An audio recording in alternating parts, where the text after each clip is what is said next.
Okay, welcome everybody to our December 4th Public Safety Committee meeting. We'll hold off for just a moment on minutes until we get a couple more members here, but there are a number of items in the packet for those interested. Take a look at those. First up on our, we do have no, we don't have any candidate interviews. Okay. First up on our discussion items is our fire department update. Chief Schaefer. Chief. Good afternoon. Just a few brief items that I'd like to mention that were of note. First, in terms of vacancy rate, I know there's been some discussions about our academy class, our academy schedule. We have 7 positions, which equates to about a 5% vacancy rate in operations, which isn't too bad. It's kind of that area where we were predicting.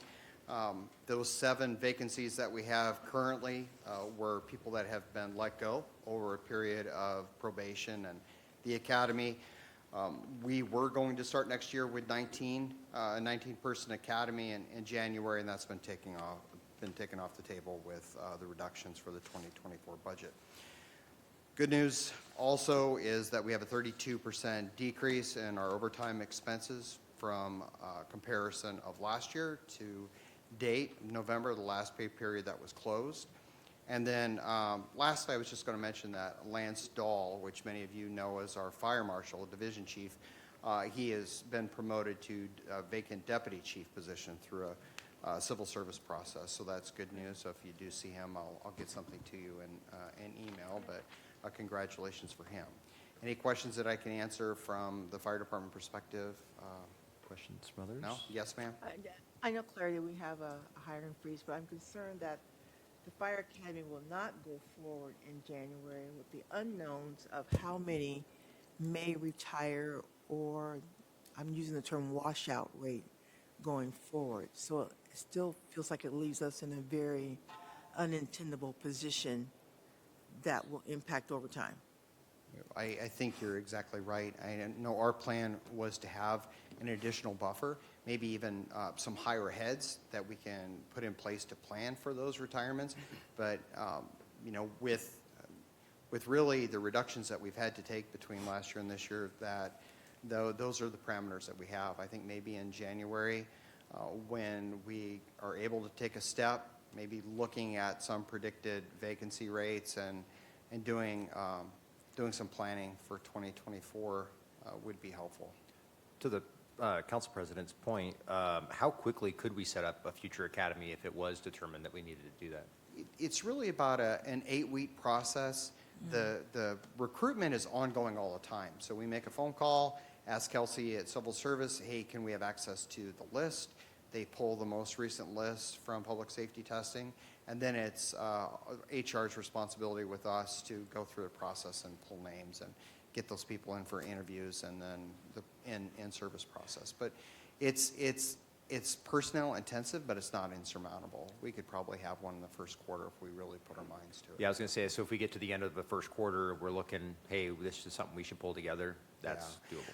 Okay. And, you know, quite frankly, the 2024 budget process was really time constrained, and I think we all wanted to get to yes and get to a place where we felt comfortable with a balanced budget moving forward. And, you know, moving forward in 2024, maybe we could rally and take a look at the details and see if we can get some more flexibility. Even if it's a smaller class, it would give us that cushion, because it is a 22-week academy. It takes time to put these people through what we need to put them through to get them ready on the street. Call volume's going up, not down. About a 5% call volume increase. You know, we get a daily report from dispatch where we're at. It looks like we're going to be about 5% above where we were last year, which is still pretty significant when you're in, you know, the numbers that we are. We are the highest call volume. We're about 55% of the call volume for the entire county. So it's still pretty staggering with the resources that we have. Okay. Anything else for Chief? Okay. Thank you so much. And I don't see Chief Meidel, Deputy Chief. Are you filling in if there's any updates? And if not, we can go right into the grant subaward. Good afternoon. I don't have any specific updates. I will say that with our new hires and our laterals, we expect to be within about 2 to 3 vacant positions from being full. Unfortunately, and this always happens at the beginning of the year, we know of about 6 people who are going to be leaving us early, between the end of the year and early next year, and that number will only get bigger. So we're getting closer, and it's it's encouraging to see the number of lateral applicants that we've had in comparison to the last couple of years. So unless there's any questions, that's all I. On that, do you have a sense of where within the force some of those retirements are coming from? Is it higher up in leadership? Obviously, Chief Meitl's leaving, but other than that, is that where that's coming from? Yeah, we have, obviously Chief Meitl's been a very public one. We have a couple lieutenants that we anticipate losing, who are senior lieutenants. I know of 1, possibly 2 detectives. So, yeah, that's about the blend that I'm aware of right now. Okay, great. Anything else? Yeah. Yeah, I just had a question about the mobile camera that we allocated funding for last January, and if that's actually been purchased yet, or if it's still in the to be determined phase. Yeah, so that is with Michelle Laux in purchasing. I'll have to check and see where she is at with that, but yeah, we've authorized that. It's underway, so I don't know exactly where it's at. Any explanation for why it's taken about a year? Just curious. Yeah, we go through central purchasing to get these things to done. I'm not exactly sure where she's at. I'll get back to you on that. Thank you. Okay.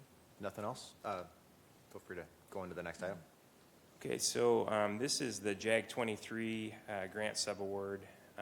Every year we apply for the JAG Burn grant, assistance grants. We alternate with the county as to who is going to be the general recipient, who's going to be the subrecipient. So this year we are the primary recipient in 23. So about $96,700 is going to be subawarded to Spokane County under our ILA agreement. Any questions about that at all? Questions? All right. Okay, thank you. Thank you. Next up is Nick Antush. Public Defender Conflict Agreement. Hi, good afternoon. Yeah, we have a longstanding agreement we've had with the county public defenders to swap conflict cases. It saves us both money. We also take felony cases from the county, which then they pay us to do that, and that money goes to the general fund. And so we're just looking to have that renewed. Okay. Any changes from previous? No, we kept the same language that we've had. There was a delay because the county had changed the nature of how they were doing their agreements, and so it took some delay, but now they actually went back to, Mr. Charbonneau is now doing it. So we just pretty much kept the same language we've had for the last decade or so. Okay. Questions? Not seeing any? Thank you so much. Great, thank you. Okay, next up, Major Olson, traffic calming enforcement updates.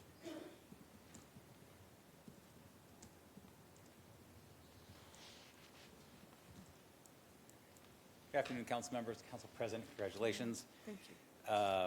I submitted a report on the numbers of infractions, the shifts worked, as well as the data on the race that we could pull from the statistics that we had, from the data that we had. And I was just wondering if you had any questions on any of that. It looked like there was 54 shifts worked over from, I think, 4 months. Anywhere from 2 to 10 hours in those shifts, and there was about 500 citations written, about 100 warnings given, and I believe 11 arrests. Great. Other questions? And hopefully we'll come back and try to do this again, try to use some of that traffic calming money, maybe again next year in kind of the same format. That was very fast. I was just Yep. wondering if you can repeat those numbers again. So the number of shifts. I believe it was 54, Okay. 54 shifts. and it was over And those 4 were months. various hours. Various hours, anywhere from 2 hours long to 10 hours long. There was about 500 citations written. There was 11 arrests made and about 100 warnings, 95 or 100 warnings. And so that would include every time someone was stopped. So that'd be. That's according to the data that we had pulled up. Oh, yeah. So 500 plus 100. 500 citations and 100 warnings. ish. About 600. And then you said you pulled the demographic data that was available. Is that inclusive of every stop or not? As much as I know that we could pull from the data. We had that pulled from our Taru unit is one that pulled that data for us. Is there a reason that something would not be? It's just the data that we had. I know that the data can be skewed a little bit because our data, unlike the national database where you can check one or more races, we can just pick one. So our numbers are actually probably a little bit low because some people when you do your census, you can pick multiples, right? So, but we had to only one due to the limitations of our own system. So those numbers that you're actually seeing are probably low on when people do report a minority status, they only get to pick one. And the officers are the ones that are doing that. So if anything, they're on the low side when you have to pick a minority. Okay, anything else? And I guess just, this would be more anecdotal, it wasn't in the report, but just outcomes of this, and if the police saw this as a successful program or not over the summer? I think it was a stopgap to help get some traffic enforcement when our officers were responding extremely. I mean, we were busy this summer. Our call load has been up, I believe, since 2019. We looked back, we are up over 20% in our calls, and so we're busy. So, sorry, I'm just reading it for the first time, did not prepare hand, so it's all coming to me as I'm processing right now. But I'm looking over this report. Most of this location data is just by, I guess it would be probably police precinct, northwest, south, Correct. northeast. Do you have more information than No, that? because they wouldn't necessarily work like one spot all day, right? So they're going to move around. So the idea that we kept track, I spent an hour here or an hour there, we did not go into that granular data collection. I will say we had a lot of positive comments coming from North Indian Trail on the stops that were going on up there. Neighbors noticed it and they called in to thank us. So, Yeah. Those are- Glad to hear that. yeah. Well, I guess I'm looking at this, I know one of the big impetuses of this was drag races on Division and Monroe. And it's hard to tell if that was addressed. And looking at the hours here, it looks like most of these shifts were daytime shifts between 10 to 2:30. I don't even see any that are evening shifts. All are ending before 6 p.m. And this time, I don't know that we worked many of the drag shifts just based on the staffing available.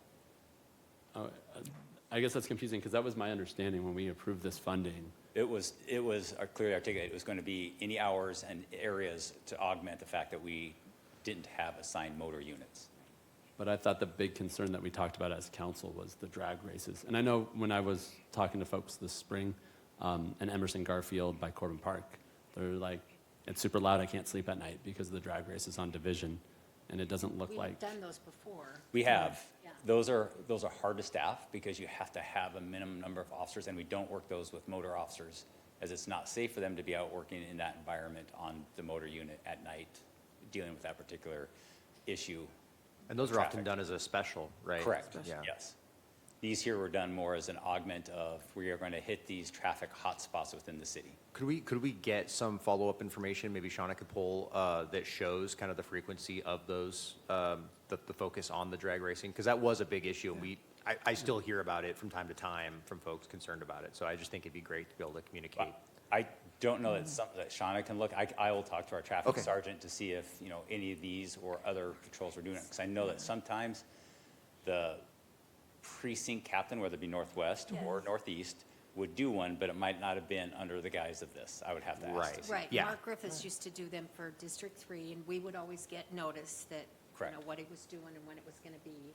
And they were very successful. I mean, people felt that difference in the loud noises from the cars. But Yeah. I know that it takes more to plan them than just having officers in the neighborhoods at some of those areas where we're getting constant complaints about speeding. Correct. Councilmember, I just want to be clear because we just allocated specific funding. That was a pilot project. It was not ongoing. So I don't know when it actually, that division monies for the drag racing at night. I remember it was very specific amount of money for a specific amount of time. So I don't remember what the window of time was that we were going to monitor that. So when we did this the first time, which was not this year, it was last year, that's the way it was set up. Right. This last year, when we came back, we said we are going to try to augment what we did there with these other patrols, since we had no longer had a traffic unit as such. We had to, we took those traffic and motor officers and put them back onto teams to be able to respond to emergency calls. In doing so, we don't have the standalone traffic unit. So we were using some of that funding to replace some of that effort. So the specifics is not the same as it was in the prior year. Correct. It was very targeted. This one was capped, okay. Yeah, so I'm just going back to the ordinance that was passed, and specifically it says that increase the appropriation by $42,000. Of the increased appropriation, $42,000 is provided solely for the costs associated with emphasis patrols targeting aggressive driving and drag racing along the North Division corridor. Is that this last year's, because it was augmented to read to include some other material? That was Chris- 19? Mr. Wright and I worked on the one So for this I last guess year. that is 2022, but I guess that would still been the impetus started in, it started in 2022 for that reason. But then it ended because it didn't carry over year to year. So And- we came back and asked for another one, and we rewrote what the ask was when we represented this last spring. But the last concern summer. had always been the same. And then I guess that's the concern is now we're hearing that there was no emphasis patrols on Division this last summer. So, and again, like I said, when we came back, it was rewritten so that way we could make the allowance and try to explain what we were doing with that money. Chris, do you have a copy that you could just distribute? I'm looking at it, I'm just getting to it I believe it's going to say both, because the intention was to do that, but trying to get staffing for those this last summer was not heavily successful. Because it requires, when we run a daytime special, we can get someone to come in and work like on their day off. They'll come in, work a couple hours or a shift on their day off. But when you have to have them work at night, now you're getting you're pulling towards a different audience. It won't be necessarily your motor officers, because they're not assigned to motor units.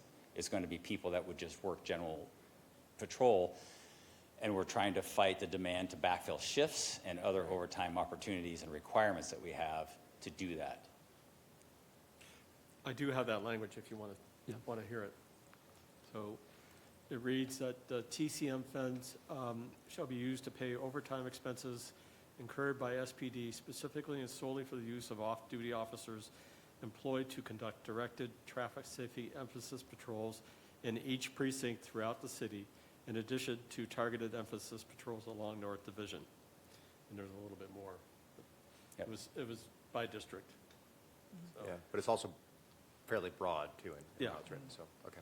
But it does specifically call out North Division on there still. It does, and that was old language that was just carried forward. Okay. Yep. And like I said, it wasn't for lack of trying. No. Well, I guess I don't know if we need to reappropriate next year that says specifically that it has to be used for that part. And this goes to, I guess, greater frustration that we've had because it's kind of under the impression that it was going to be used for drag racing. And then we're just getting a report after the summer's over that, But I tried to make it clear that when we had the discussion, it was about getting officers into each of the precincts, and that it would be at the direction of the captains of those precincts to, like I said, replace that effort that we no longer had from the standalone motor unit, so that people would have the ability to, that these captains would have the ability to address the issues within their precincts. And that's also in there. right, I understand it was not supposed to, I guess in my mind when we were approving that, it was both, right? It wasn't, And it is to include the other. Like I said, it was just hard, that's a harder one to staff. and then my last comment is on the requirement for locations of when overtime shifts were used. I understand that you're moving around, but it would still be more helpful than just the general neighborhood or sector, whether that's a report of the addresses used when those citations or warnings were given, some sort of idea so we can tell what neighborhoods are they? Was it, if it's Northwest, is that Indian Trail? Is it Emerson Garfield? Like, where is it at? It's hard to tell from this report. That would be challenging. That would be challenging because on, say, a warning, we don't have anything that says it was at this location, to pull that necessarily up. It would be challenging. I'm not saying it can't be done. We'll have to look at whether that's something that could be accomplished. There's got to be a way for them to, even if it's not in our system as it exists today, there's got to be a way that they can track even warnings and other stuff and just make a note of issued a warning at this. Well, it's not the keeping Location. track of, it's now going back and collecting all that data and putting it somewhere. I mean, like, if they put it into CAD, there's no one, we would literally have to have someone go into CAD and then create a spreadsheet to say, you know, here's the coordinates, and then plot that on a map.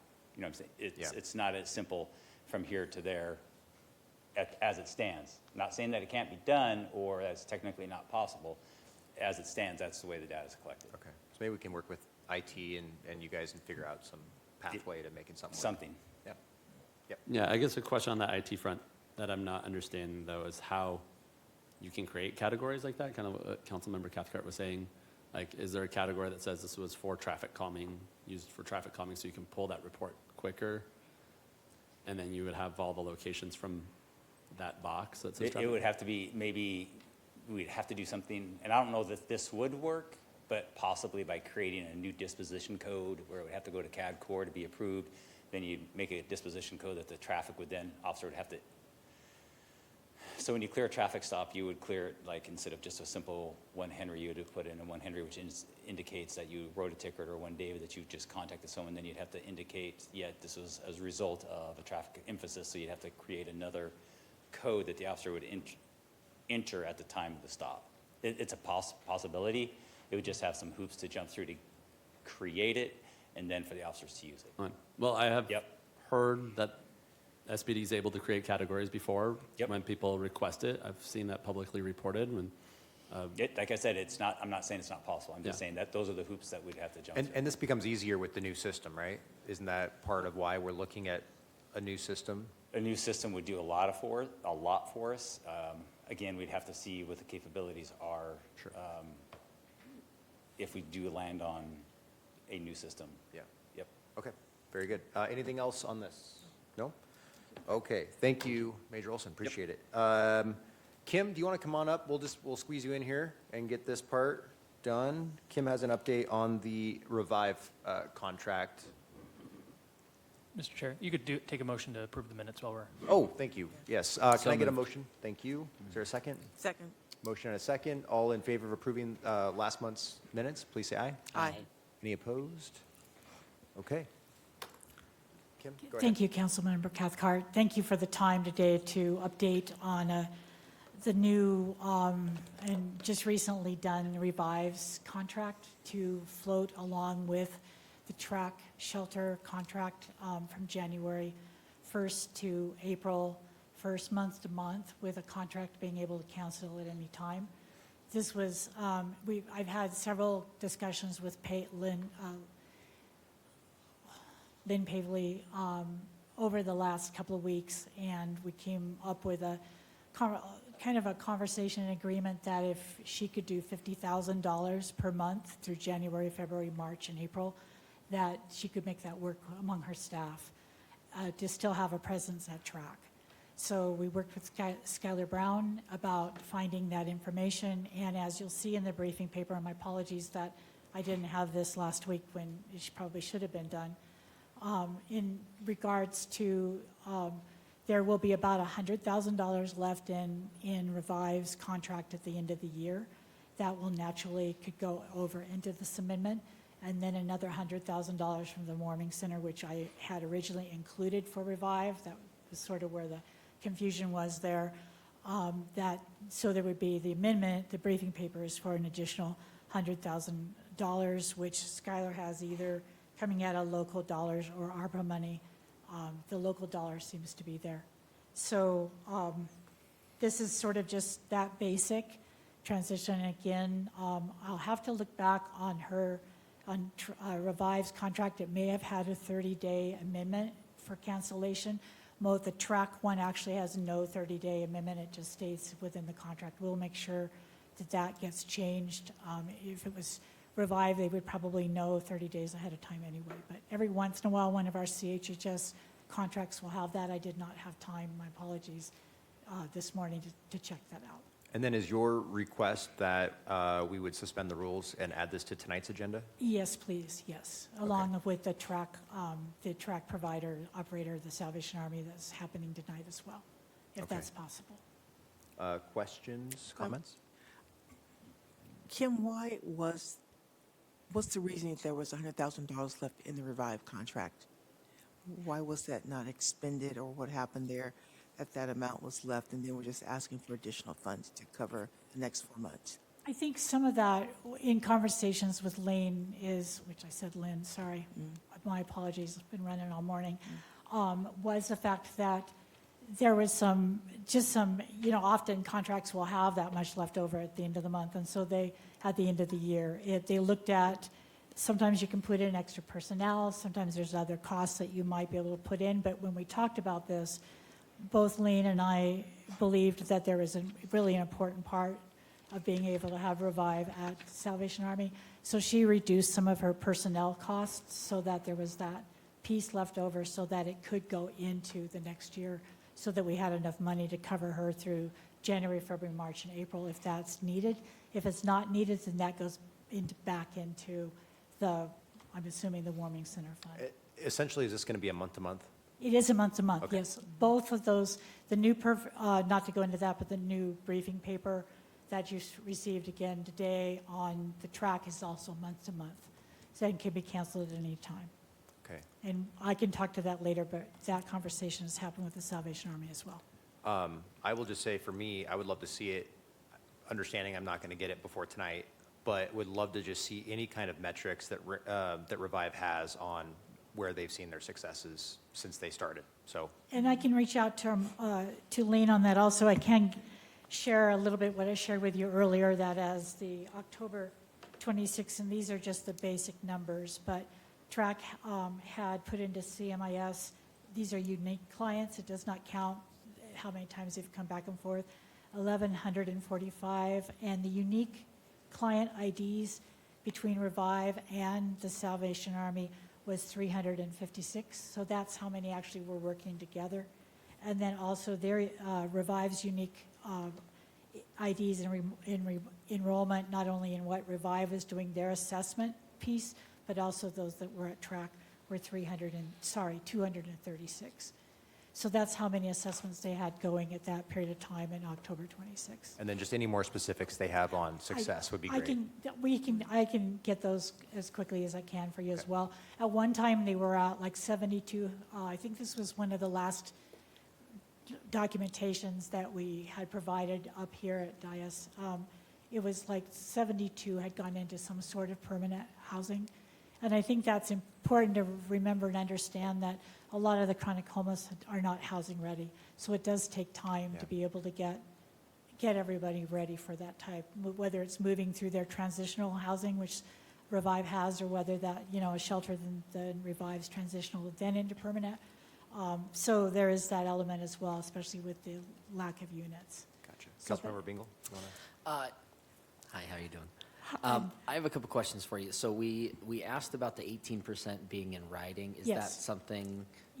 Yes, you have an email today. When I talked to Salvation Army on Friday, I asked for that, and they actually, Andrea Reedy put it into a billing, thing about the billing being just slightly delayed, which happens because they're, as you'll see, they have 188 pages in their billing that they send to the city. So it takes a little bit with a new accountant. But yes, that's in an email I sent you about an hour ago, that they have in writing that from November moving forward, it'll be 18%.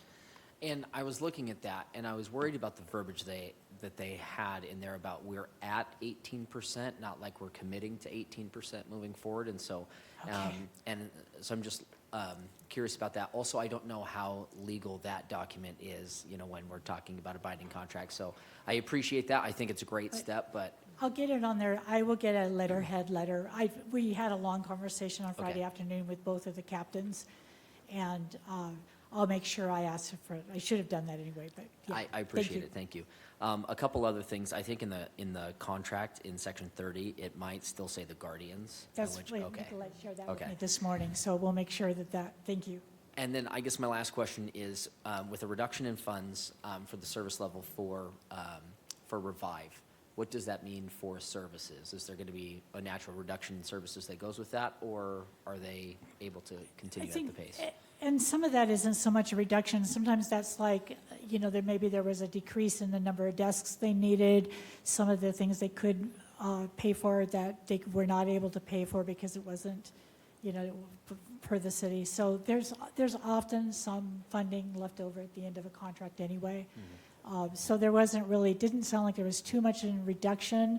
I think they were trying to find positive ways of making sure that they didn't leave too much on the table. So it doesn't sound like she's talking, and I don't want to speak for Lane, but it sounded like with the 50,000, she could have close to 5 staff. And that may have changed, so I probably should not even go there with that yet. We can get the specifics from Lane. Okay, so we're not expecting a serious reduction in services from Revive. No. So there might be a slight, but not a substantial Well, change. because sorry when I said no. Because they're only getting $50,000 now a month, that's going to be a much lower staff, a whole lot. Because if, let's say it's 5, they normally have 16. So it will be, but Lane seemed to felt, because she has foundational community support, that for those months, that would help the assessments, that help get those that have an assessment move through the system. So it is a reduction in there, yes, because they, So they're going to go from 16, down to, let's say 5. And Down to- I don't, like I said, it Okay. may be a little more than, but 5 has been the number we've kicked around, because $50,000 isn't, you know, really that much money. Comparison to what they were, they had 1.5 million over 12, well, 14, Right. well, 12, yeah, so. Yeah. Okay. Yes, Council President? I didn't see it, but I'm sure it's in there. What's the administrative cost for Revive? Do we know what that figure is, or was that just a blanket amount of money? That was for the city. Right, as part of yes. the Revive contract, what was their Um, administrative percentage that they were charging us? Let me see if that's, I saw that somewhere. Thought it was, the administrative has been 143,656. Thanks, Nikki. So 143? 10%. On the About new, 10%? I think their contract was 1.5. it was originally, yes, originally was 1.5, and now this Yeah. makes it 1,670,211 with the additional $200. Okay, thank you. So I think it was a little more maybe than 1.5. If I added that up, it would have been 1.69. Sorry, 1.569, it looks like roughly, if I'm using my math kind of correct. Okay. One more question. Thank you. Thank you, Kim, really, for being in the hot seat on this. So you've had these discussions with Revive about this extension contract here, and they are willing to do the work for the amount that we can compensate them at their lowest salary. So I know some other conversations are taking place, but we're not sure if they're in agreement with what we can pay for what our expectations are. I'll be happy to see if I can't get Lane to send an email on her letterhead maybe before the 3:30, that she is okay with. Is that what you would like?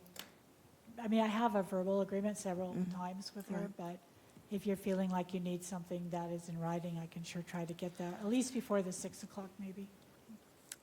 Is that what, I'm sorry, Council President. that was your- No, that's answered. We just feel a little gun shy when we don't have something in writing and signed. Understand. Okay, I will do that along with the one for Salvation Army also. Okay. Anything else on Revive? Okay, thank you so much, Kim. Thank you for your time today. Thank you. And if there's more questions, obviously, we'll have to discuss this again at 3:30, Yeah. so. ARPA, Michelle Murray?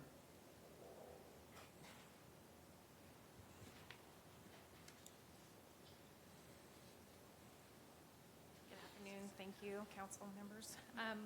This is just bringing forth a contract with Habitat for Humanity. We had done a sole source posting last year, and we're just now getting around to drafting up a contract to give them out of the tranche 1, where you allocated $2 million solely for the down payment assistance program.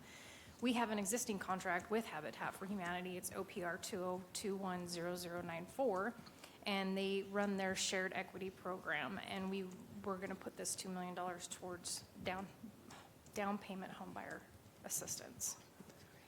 So I guess my question is this effectively just sort of supplanting dollars that Habitat would otherwise spend, or, but for this money, we're going to see an additional number of people housed? In my opinion, they have the existing contract that they're working on right now that goes to December 31st, 2025. This is an additional $2 million to them for home buyer down payment assistance. Additional. Yep. Addition. Okay. Other questions? Seeing, hearing none? Okay. All right, Thank you so much. Yeah. Next up is Tanya. Short-term rental amendment? Yes, thank you, council members. So this is a proposal to amend ordinance 36392, and I've had the assistance of Mr. Wright, Mr. Gardner, and Ms. Shuttle on this amendment, and this is really related to the $4 per night occupancy fee that this related to, where those dollars were all being directed primarily for affordable housing.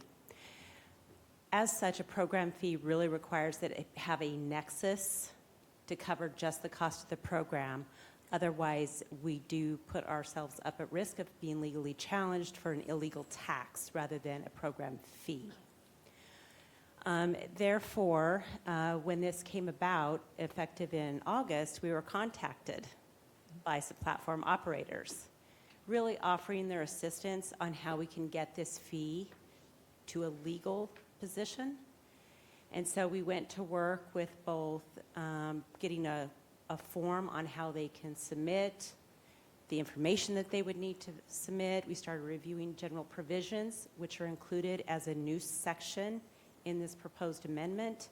And then we also gathered up all the costs of the program, which is estimated to be about $173,000, all inclusive of all of our platform, our regulation costs, the application system that we use to monitor these short-term rentals, and then staffing time that goes along with the regulation.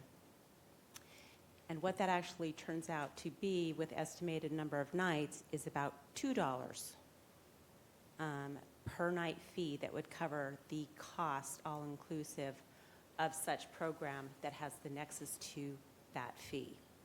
So that is what we're proposing, along with the new section that provides some general provisions for these platform operators.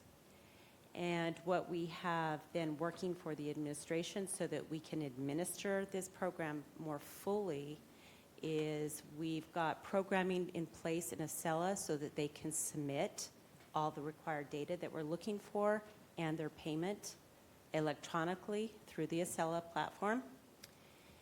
And we are also working on a public rule that provides a lot of guidance of when they come off, when there's a violation of some kind, how that is managed. And we are working on that rule, and we do anticipate that rule coming to you very shortly and before this is approved, so that you're seeing the rule and the ordinance amendment together. So you're seeing the full picture. Okay. Questions? Any further questions on that? So with all that having to come together, are we anticipating a deferral on this at some point? Because it doesn't sound like it's going to happen January, February? Council President, we're anticipating having everything completely ready for you on the 8th, and then it would just really be up to you if you wanted to defer, if you had further discussions. But we will make sure you have everything in time. Okay. Go ahead. Thanks. Yeah, thank you for this. Lots of technicality there. When the $4 came up, I remember that being proposed as something similar, the amount being similar to the TPA. I think that's why the $4 was started at a dollar amount. And then it was like, well, part of that money would go to affordable housing, not like TPA to tourism. I was just wondering, is there any mechanism that we can do to institute a tax then, if it can't be a fee with the program, but a tax of $2 to bring it back up to that rate? Councilmember, we can certainly explore other tax options that way, but right off the top, I'm not aware of any taxes that we could, but I do understand. That'd be more of a question for point Mr. you're- Wright then. the point you're trying to make. Yeah, thank you. This is so helpful, and I'm curious, do you have an accurate or updated kind of ballpark of the number of short-term rentals in the city? I do not remember the number off the top of my head. I do know the number that we estimated for the purpose. And until this program really gets going underway and we start getting, particularly the short-term rentals registered, that will give us the real data that we need.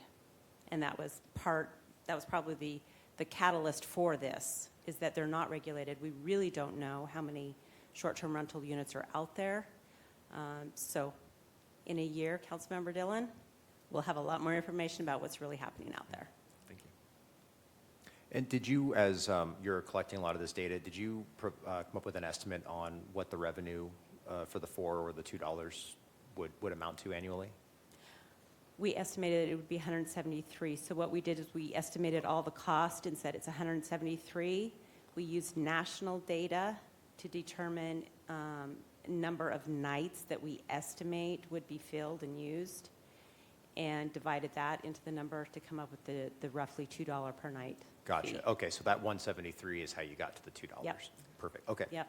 All right. Anything else on this? Okay. right, thank All right. you. Thank you very much. And then lastly, I have a resolution that I'm bringing forward, and this is just a very first blush on this. But my goal is to try to get some council buy-in and collaboration. Sorry, I'm trying to find where I put this. Basically, this is a paperless resolution as one possible budget, a way to address our budget issues by trying to encourage us to go paperless. And so my idea is started in the council office. Each council member, I think, would have to voluntarily participate in something like this. But as the council office as a whole, under Jacoby's purview, I think we could enact paperless measures and then, of course, encourage the administration to do something similar citywide over time. And so that's really the goal of the resolution. Kelly Thomas has taken a look at it and provided some feedback on some of the recitals, just trying to strengthen that. But really just looking for more input from other council members on how we can strengthen this and just see all of us kind of buy into this idea. So, yeah. Yeah, I was reading over this and was curious. I've never been able to figure out how much we spend on paper. Yeah. I don't know if you have more insight on that. I have no idea. Not yet, no. Oh. No, Shay's been kind of poking around, looking at that too, because it's not just paper, it's toner and the Yeah. machinery and upkeep, and there's a lot that goes into it, and so it just seems like somewhat low-hanging fruit as a way to try to, Yeah. lower some costs. I mean, I think it makes a lot of sense for cost-wise. I know as a public school employee, teacher, we're always talking about number of copies, and the school district has eliminated papers in every teacher's classroom, and you have to do central printing now as a way to limit the costs associated with that, which creates a lot of barriers when you're trying to just print something for one student. You have to do that. But it does make a lot of sense. I don't know if this is more just a conversation for us to keep having and talking about our own goals, or if we need a resolution, especially because, I don't know, I would still be curious to know the total costs. Yeah. I imagine it's a lot, but I don't know. And this isn't something trying to, obviously we're taking a couple weeks break here, but not trying to vote on this right away, but bring it forward early in the new year after we've had more time to discuss what it could be, so. I would be supportive. Well, we got to save money. Okay, is there anything else for the good of the order? If not, all right, then we're adjourned, and we'll be back for more public safety in February. And what? February. We don't have a January.